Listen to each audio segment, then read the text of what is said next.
Contract లెక్చరర్ల క్రమబద్ధీకరణ పేరుతో దగ, రాజ్యాంగ విరుద్ధంగా అనర్హులను క్రమబద్ధీకరించిన దౌర్భాగ్యం. ఉస్మానియా యూనివర్సిటీ విద్యార్థుల ఆక్రందన, విద్యార్థుల ఆశలను ఆశయాలను సమాధి చేసిన కేసీఆర్. వారి లబ్ధి కోసమే అనర్హులకు అందలం.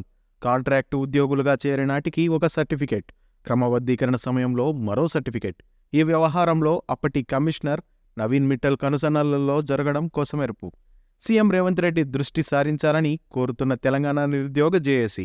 ఒక్కొక్కటిగా బయటపడుతున్న ఫేక్ సర్టిఫికెట్ల భాగోతం. కేసీఆర్ ముఖ్యమంత్రి పీఠం అధిరోహించిన రోజే ఈ రాష్ట్రంలో కాంట్రాక్టు ఉద్యోగులు అన్న మాట లేకుండా చేస్తానని ఇంగ్లీష్ నిఘంటువులో తనకు నచ్చని పదం కాంట్రాక్టు ఉద్యోగమని డాంబికంగా చెప్పిన విషయం ఇప్పటికీ ఏ విద్యార్థి నిరుద్యోగి మర్చిపోలేదు. కానీ ఆయన గారు పరిపాలించిన కాలంలో వాటి ఊసే ఎత్తలేదు.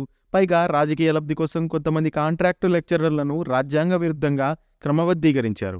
ఇక్కడ అసలు విషయం ఏమిటంటే, ఆయన రెగ్యులర్ చేసినటువంటి లెక్చరర్లు తాము కాంట్రాక్టు బేసిస్లో చేరినప్పుడు సమర్పించిన అర్హతా సర్టిఫికెట్ ఒకటైతే, తమని రెగ్యులర్ చేస్తున్నప్పుడు సమర్పించిన విద్యార్హత సర్టిఫికెట్ మరొకటి. మరి ఇందులో ఏ సర్టిఫికెట్ ఫేకో ఇతమిత్తంగా తెలియరావడం లేదు. కానీ ఫేక్ సర్టిఫికెట్స్ అయితే ప్రధాన భూమిక పోషించినట్లు ఆదాబు పరిశోధనలలో తేలింది.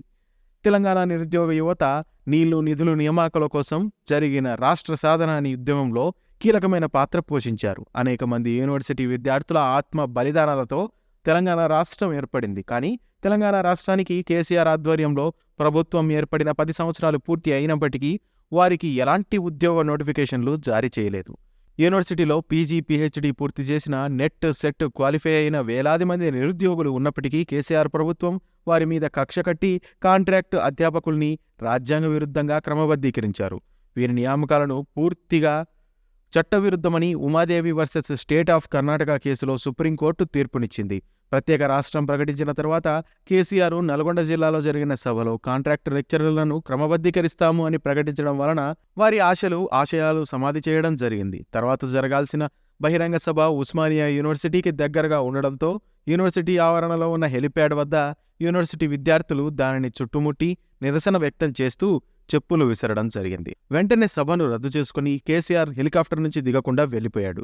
దీనిని మనసులో పెట్టుకుని కక్షగట్టి యూనివర్సిటీ విద్యార్థుల డిమాండ్లను, ఆవేదనను ఏ రోజు కూడా పట్టించుకోలేదు.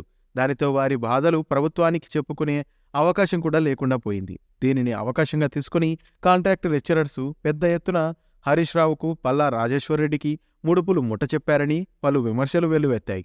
అంతేకాకుండా టీచర్ ఎమ్మెల్సీ 2019 సాధారణ ఎలక్షన్లలో కాంట్రాక్టు లెక్చరర్లు ఎన్నికల ప్రచారకర్తలుగా బీఆర్ఎస్ పార్టీ అధికారంలోకి రావడానికి కృషి చేశారు.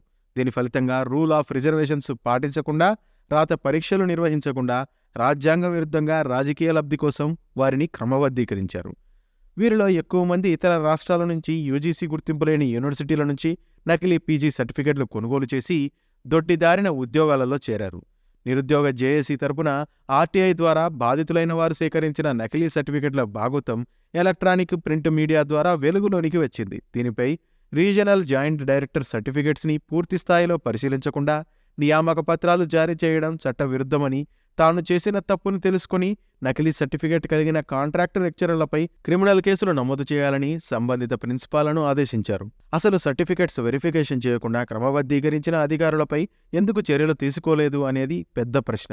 గత ప్రభుత్వం వారి బాధలను వినకపోవడం వలన కాంట్రాక్టు లెక్చరర్ల క్రమబద్ధీకరణను WP-TR 5972/2017, WP 14890/2016, WP 21838/2016 ద్వారా పలు కేసులు నమోదు చేయడం జరిగింది. తదనంతరం వాదోపవాదాలు విన్న హైకోర్టు క్రమబద్ధీకరణను నిలుపుదల చేయాలని 4/5/2023న స్టే ఆర్డర్ ఇవ్వడం జరిగింది. అయినప్పటికీ గత ప్రభుత్వ ఒత్తిడితో ఇంటర్మీడియట్ అధికారులు రూల్స్కి విరుద్ధంగా మధ్యంతర ఉత్తర్వులు వెలువడిన తర్వాత ఒకరోజు ముందు తేదీ వేసి నియామక ఉత్తర్వులు జారీ చేశారు. కనుక 4/5/2023న అర్ధరాత్రి తర్వాత నియామక పత్రాలను కాంట్రాక్టు లెక్చరర్లకు అందజేయకుండా జిల్లా ఇంటర్మీడియట్ విద్యా అధికారులకు నియామక పత్రాలను అందజేశారు. ఇదే విధానాన్ని డిగ్రీ, పాలిటెక్నిక్ లెక్చరర్ల నియామకాలలో అనుసరించారు.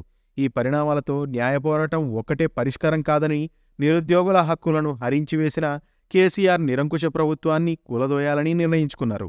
ఇటీవల జరిగిన ఎన్నికలలో నిరుద్యోగులందరూ సంఘటితమై సైనికుల్లా పనిచేసి కేసీఆర్ ప్రభుత్వాన్ని కుప్పగూల్చినారు.